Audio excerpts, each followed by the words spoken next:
Mark chapter 13. And as he went out of the temple, one of his disciples said to him, Teacher, see what manner of stones and what buildings are here. Jesus answered and said to him, Do you see these great buildings? Not one stone shall be left upon another that shall not be thrown down.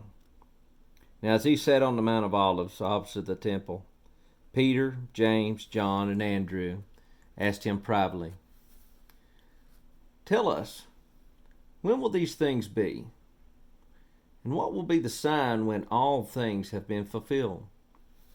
And Jesus answering them began to say, Take heed that no one deceives you, for many will come in my name, saying, I am he, and will deceive many.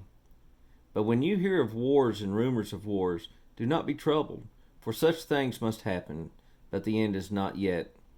For nation will rise against nation, and kingdom against kingdom, and there will be earthquakes in various places, and there will be famines and troubles. These are the beginning of sorrows. But watch out for yourselves, for they will deliver you up to councils, and you will be beaten in the synagogues. You will be brought before rulers and kings for my sake, for a testimony to them. And the gospel must first be preached to all nations. But when they arrest you and deliver you up, do not worry beforehand or premeditate what you will speak.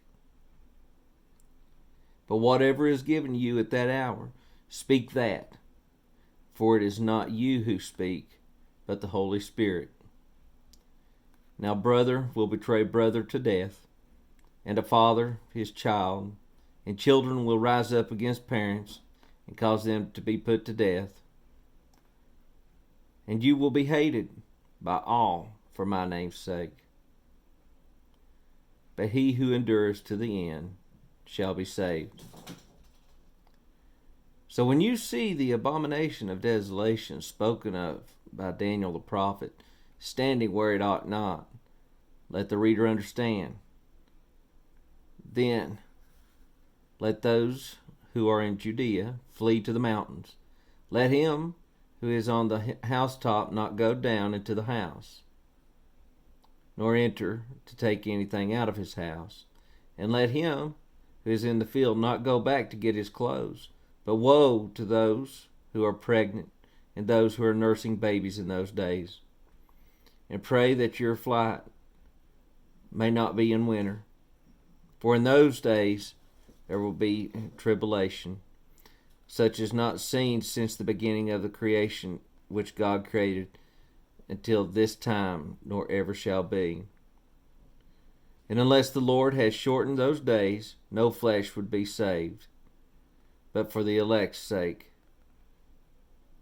whom he chose, he shortened the days. Then if anyone says to you, Look, here is the Christ, or Look, he is there, do not believe it. For false Christs and false prophets will rise up and show signs and wonders to deceive, if possible, even the elect. But take heed, see, I have told you all things beforehand. But in those days after the tribulation, the sun will be darkened, the moon will not give its light, the stars of heaven will fall, and the powers of heaven will be shaken. Then they will see the Son of Man coming in the clouds with great power and glory. And then he will send his angels and gather together his elect from the four winds, from the farthest part of the earth to the farthest part of heaven. Now learn this parable from the fig tree. When its branch has already become tender and put forth leaves, you know that summer is near. So you also, when you see these things happening, know that it is near, at the doors.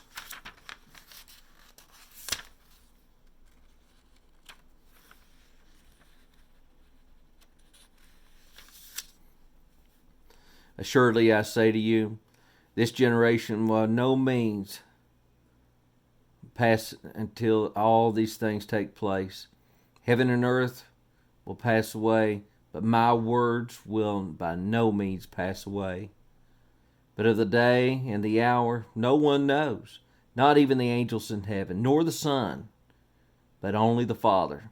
Take heed, watch and pray, for you do not know the time when the time is.